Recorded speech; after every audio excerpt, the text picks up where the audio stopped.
So I honestly couldn't tell you if this is a new thing, just a change of the old stuff, or if I've got like metastasizing bone cancer.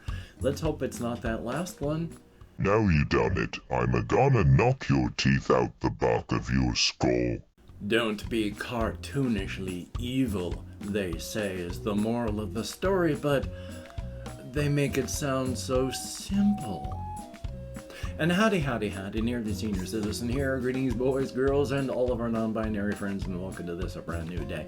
Now, I was watching a Civi 11, the latest Civi 11 video that just came out on whatever the hell day this is, the 23rd of October, and one of the things he was talking about in the game Fear is, don't be cartoonishly evil. So I was just pretending to be cartoonishly evil. Anyway, though, it is a brand new day, and it is gotten cold. It is gotten cold. It has gotten very cold now. Finally, almost October, almost Halloween, and it's finally gotten cold. I had to put on my sheet, a fleecy blanket, and a towel, and I was still chilly last night, so thumbs up. And of course, hey, if you could how the hell do I normally say this? Front loading of videos. If you could toss me a like, that'd be cool. If you could subscribe to the channel, that'd be awesome. If you could leave me a comment, any kind, even, hey, for the algorithm, that would be awesome. Double plus good. And I'd like to thank each and every one of my Patreon patrons, these literally beautiful and literally awesome people who are, in fact, literally beautiful and literally awesome, helping to keep me and my elderly and ill pets still alive. Little Ghost is still moving around being a hamster. He's just really slow. He's not getting much air, but at least he's still hanging in there. Amelia's getting old. Oh, she's almost 20, so hey, if you'd like to help me out and become a patron, there's links in the video description, along with a PayPal for donations, an Amazon wishlist link, and of course my post office box where you can send me anything at all, postcards, keychains. I'll open them up on channel. Thumbs up, hey, front loading the video is over. And of course, if you watched this far, thank you very much. Most people click off most videos within the first 3 minutes, but according to my analytics, most people click off during the first minute and a half. So if you're still watching, thank you very, very much. Indeed, it has been cold. I've actually had to start wearing one of these as a jacket, though I keep my sleeves rolled up when I go out on walkies at night. Thumbs up. I mean, I'm glad that it's finally getting cold. But that, of course, really does mean that I gotta keep it warm in here for Little Ghost while he's still hanging in there. I wish there was some way I could help him. I wish if there was no help, I had the strength to be able to euthanize him, but we have no way in Shelton. There are no animal hospitals, no vets or anything that take care of hamsters. And I don't have a vehicle, so I can't drive anywhere. But it is okay. Otherwise, life is life. I talked in my, itchy nose, in my Dungeon Blitz video from yesterday, how I said I bought a sturdy table to put the stuff on. When I say sturdy table, I'm talking about Walmart junk. So it's sturdier than what I have, but it's just metal and plastic, and the joints on the thing are just, metal rivets into plastic and such like that. So it's sturdy, but not incredibly so. I have to be very careful. I mean, the joints in the middle, it folds in half. It's like if you put too much in the middle, you're just gonna break the joints that hold it together there. So, thumbs up. Anyway, for the amount of money that I had and how much it costs, it's hopefully gonna be good. So thumbs up. Past that, just been existing. I had, of course, sleeping issues yesterday because I've been sleeping less than normal. But life is life. At least I didn't stop breathing the times that I fell asleep yesterday. When I do, my hands and fingers tingle, as well as tinnitus and such, and I never had any tingling fingers. And when I did wake up, I was able to pretty quick get back into running. So that part was very awesome. Past that, just did what I had to do, did the whole hour's worth of recording and then editing Well, not a full hour. It was about 50 some odd minutes, and then I edited out a little bit of time for it. But it was 50 some odd minutes for the video yesterday, and that was fun. I enjoyed doing that. It takes forever to edit those to my satisfaction, but hey, thumbs up for that. I don't know how much I'm going to be able to do today. There's stuff I got to do. I mean, I have been sponge bathing to keep myself clean, but especially with my beard and all this, I got to get myself a full running water shower. I can't do it as often as I would like because I've got so much chronic pain, fatigue, and weakness. It's tough. But today's going to be the day. So if I can get something recorded later on for the channel, awesome. Otherwise, well, hey, thumbs up for that. Past that, let me take another good look on my list here. Oh yeah, this was just a mild thing. With my hair all gone silver and such, I mean, back in the year 2003, 2004, when it was just starting to go, my beard was dark red, and I had these two like Doctor Strange warlock streaks of white coming in. That part looked cool. Now, of course, I'm just all silver. I've always been just dishwater blonde. But when I was a kid, my hair was I was platinum silver, which means my hair was this color. Except I still have some color in my hair now. Back then, it was just white. It's weird the things that you can remember. I remember that my mother telling me as a teenager that she found it funny when I was younger because she wouldn't be able to see me in the darkness when she was calling me to come in, but she could see my hair bouncing around because it was so white. And memory, again, is such a weird thing. Especially the middle part of my life is so muddled up. I got married in 2002. I was an active alcoholic from the 80s until 2000. Well, I was an active alcoholic even before I turned 10. But I have memories of stuff that happened when I was married that are mixed in with the background of the house that I grew up in, and stuff that happened when I was living in a house in Bellingham, and I remember it happening in like my wife's house, but this is all wrong. So memory is fun, alcoholism is fun, ADHD on top of that is great. Oh, life is life. But also, boy, my hands have just been hurting so much worse, especially the joints on this finger. And cracking the joints, which usually works, has not been helping for this one, and I got other joints starting to hurt more. I don't know what it is. I'm hoping it's like, what is the word? Arthritis. When you have arthritis, that's when the cartilage is worn away, so your bones are rubbing together. If you crack your fingers and they stop hurting, that's not arthritis because the bone would still be rubbing together. But with this finger and the way it hurts, before the year 2010, when I was married with my wife still, there was times when if I had any side-to-side movement, it was a hot, burning wire ran all the way here to my elbow. It was torture.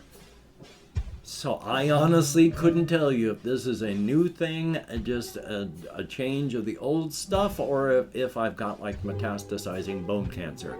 Let's hope it's not that last one. And then of course, I probably talked about this one yesterday with Maxor videos and the latest one about the game Ultra Kill. And there is this one YouTuber who's also a voice actor who's gotten gotten voice jobs in games like in the game Ultra Kill. So when Maxor was doing his review of the game Ultra Kill, he actually got the voice actor YouTuber who actually works with him a lot to voice the actual game character for the review video. And that was awesome. And I am just amazed at some of the references and way that things get done. I laughed like an idiot on the whole Ultra Kill thing. I'm gonna edit this for YouTube just because I don't want to get demonetized for swearing. But you have the character that Maxor is voicing as a sarcastic SOB talking to this one character, Gabriel, who's a literal like angel from heaven, and then at one point says to Gabriel, I think it's Gabriel, I could be wrong on the name, but it's like, sounds like someone has daddy issues. At which point the character in the actual voice actor's voice is saying, I do not have daddy issues. I am Papa's special boy. And that's like, oh my God, that is just not just funny, but that's awesome funny with a reference to something that, hey, he might be dealing with, and so making an actual psychological point. Awesome.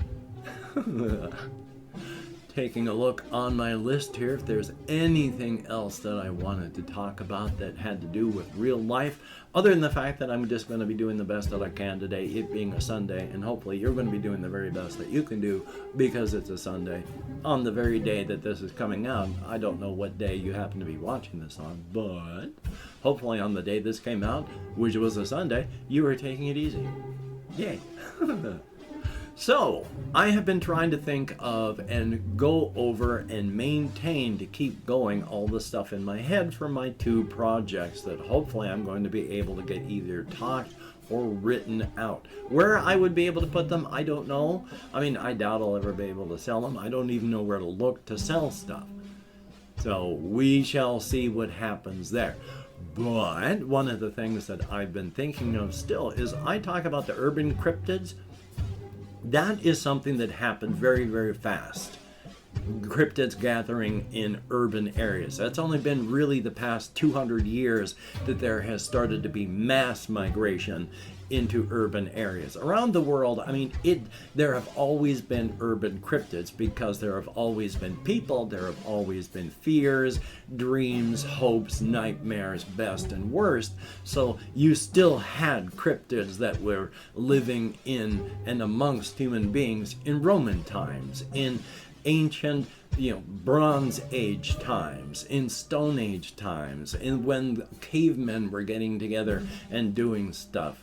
It's gendered, but still, they've always been there. It's only been in the last 200 years as we've started to have all the technology building up with the urban stuff that there has been the massive change with all of the cryptids not all, but a large portion of urban cryptids coming into being just through natural causes, since they are shackled to our fears, and just those that have always existed. Because even though they haven't been urban cryptids as much as there have been now, there are still the rural and feral cryptids. Now, most feral cryptids are non-human.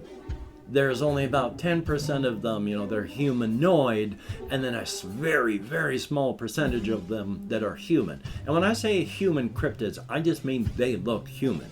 If you were able to perform an autopsy on a cryptid human corpse, they would appear completely human in every way, shape, or form. They are not. They have extra universal body parts, just as any human being who has the sight or their vision has cleared. They have extra universal senses to be able to see all this other stuff and interact with. It's not, when I say that they can see these things, I mean see, touch, taste, smell, be killed, kill, that sort of thing. It's you can interact with all this stuff. Without your sight or vision clearing, you don't even know it's there. 100%. You have no way of even knowing it's there. Cryptid stuff, dark cryptids do exude a fear, dread, and such like that when they are in areas. That is a dark cryptid. Human beings, as you get close to having cleared vision, you will feel that. Not everybody does. It's genetic. But there are enough places, enough people that go, ooh, that place just feels creepy. Yeah, there's dark cryptids there. Light cryptids, feelings of happiness and all that, where they are. But we have all the urban cryptid stuff, and some cryptids, like Polly, whom I talk about a bit, when they choose a victim, that is when the victim suddenly is able to interact with them. Of that, the certain percentage of those, when they can interact with the person who's chosen, the cryptid that's chosen them as a victim, they see the cryptid as they really are. Because otherwise, it would just be another person that's there that walks up to you, and until they start to dismantle and devour you, they just look like anybody else. It's when you've got that small percentage where, and I've talked about this a bit ago, well, a long time ago now, with my one cryptid type, James Baker, whom periodically when he chooses a victim, that happens. But if they're behind you and you have that thing happen, you will feel time slow down. You will feel every beat of your heart is just lub, dub. But you're still thinking as fast as you normally do. And you can feel that vision, their concentration on you. And you're just turning to look, lub, dub. Because you can feel the danger. And when you see the cryptid that has just targeted you, you don't see them as the person they look like. They are an otherworldly, inhuman, demonic monster. Which kind of technically they are. They are not made of normal matter. Matter is frozen energy. We are made of normal energy. Not that we even know what energy is in our universe. But cryptids are made of frozen cryptid energy. They are literally not of our universe. And so when you are chosen as a victim, you see that. They are inhuman monsters. And you realize, lub, dub, that you've got a very brief window of time to make the one correct choice among tens of thousands that will keep you alive. Because that thing, lub, dub, that's walking toward you, it is going to put you into its belly because it's hungry for your meat. Lub, dub. It's terrifying for these poor individuals. But that's what happens. But otherwise, Polly just seems like a normal individual if you could interact with her. When she goes out with her human friends and she wears a cloaker or a damper, which is just a focus created by an artisan so that she appears human, she appears just as she always does. 5'6", 5'7", medium frame with her light brown hair that she dyes black, which she usually wears her goth costume, which is her knee-high strapped boots and her fishnet stockings, her short black mini skirt, her midriff bearing black t-shirt, her dyed black hair with her black makeup and stuff. When she's going out and wanting to be presentable with her human friends or just to dress up, that's her costume. On the other hand, a good 90% of cryptids, they don't have to worry about things like being hurt or the weather. Through 99% of all cryptid history and 99% of, all rural cryptids, most feral cryptids, I'm getting it all mixed up. They don't have to worry about weather or such, so they don't even bother to wear clothing. So you may just suddenly be there and this naked person walks up to you, and before you even realize, what the heck, why are you? They can just grab you, and then off comes an arm, and then you don't last long after that. You bleed out pretty quick when your arms are gone, or if somebody just starts biting coconut-sized chunks of meat out of you. You bleed out pretty quick that way. And of course, Polly and all cryptids are bigger on the inside than they are on the outside. Some more so than others. But Polly, if she devours a 200-pound adult human being, she looks like she's about 7 or 8 months pregnant until she gets some good digesting in. And of course, I've opened up 24 hours worth of comments in my community tab. Excuse me, I hate being organic. And I'm going to go through and thank however many people have left me comments in the past 24 hours. If I mispronounce a username, no disrespect is intended, and even though I count American Sign Language, well, you've already seen how my brain occasionally works. because it only occasionally works. But we have Chris, thumbs up, thank you very, very much, greatly appreciated, and I hope to continue doing the longer solo RPG playthrough stuff. Jesse Koskinen, always good to see you in the comments, thumbs up, thank you.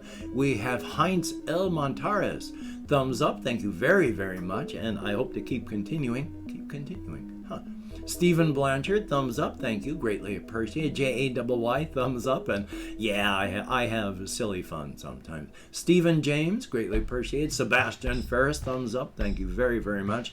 Yeah, Yogeshwaran, yeah, I remember you. Hopefully you're gonna watch periodically, and I do remember you. I'm glad you're back, thumbs up.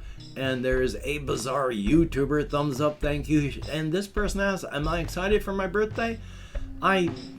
I don't know anybody, so I don't have anybody to celebrate my birthday with, and the people that I do know don't really care. So I'm glad that I'm still alive, but every birthday just means I'm closer to death. Yay! But otherwise, yeah. Thumbs up, thank you much. We have Ben B, greatly appreciated, and oh boy, weather and wolves. We live in a weird world, and it is beautiful. 10 people have left me comments in the past 24 hours. Thumbs up, thank each and every one of you. Get me out of my head, into the world, dealing with real people, if only for a short time, and if only in text. Greatly appreciated. And of course, thank each and every one of you that have watched this far. If you have, nobody has forced you. You have done it of your own volition, and it is greatly appreciated. Thumbs up, thank you much. Now, as stated, I'm just going to try to spend the day doing whatever I can to just relax, take a shower, hopefully get some recording done, but if I can't, I'm not going to push it. So if I don't get a second video up again today, I'm sorry. And with the diseases and buses with your names on them, be as careful as possible. But even if you're reading a book on a Kindle or your phone at night and you hear that horn, oh, that bus with your name on it, it's gonna smear you. So, until we meet again, you take care. Have a great day today. I will see you on the flip side, and that is a very good thing.